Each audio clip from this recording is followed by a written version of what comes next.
बेला dealer truck union के अध्यक्ष राकेश सिंह गौतम ने प्रेस के माध्यम से क्षेत्र के लोगों को जानकारी देते हुए बताया कि आज बाद से बीटीओ ने नई सदस्यता व नए वाहनों पर रोक लगा दी है। बेला डीलर ट्रक एसोसिएशन की बैठक में सर्वसम्मति से निर्णय लिया गया है। यह निर्णय बीटीओ में माल की कमी को देखते हुए बीटीओ की कमेटी द्वारा लिया गया है। निर्णय में यह है कि नए वाहन आने पर उसको चलाने की संपूर्ण जिम्मेदारी वाहन मालिक की होगी, बीटीओ की कोई भी जवाबदारी नहीं होगी।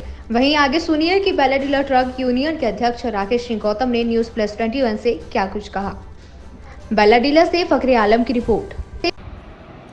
आज दिनांक 3/4/2024 को हमारे संस्था में हमारी कार्यकारिणी की और आम सभा की मीटिंग हुई, जिसमें हमारे यहाँ लगातार नई गाड़ियाँ आ रही थी और गाड़ियों की संख्या बहुत बढ़ते जा रही थी।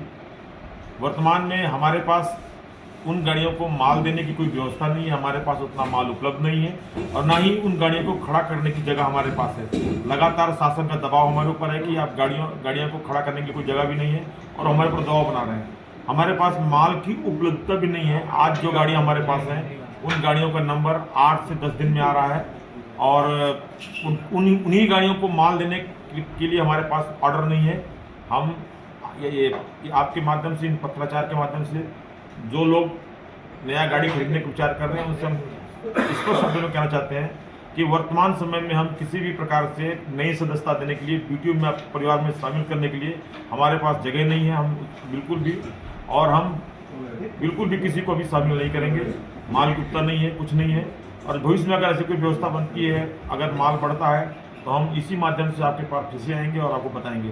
अभी जो हमारे राशन कार्ड में जो लोग जिनको मिलना है उनको, और जो गाड़ी के बदले गाड़ी लेना चाहते हैं उन लोगों के लिए अभी भी वो ला सकते हैं, उनको गाड़ी देंगे।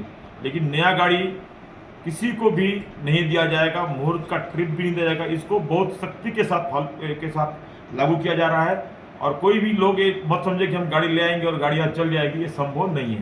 धन्यवाद।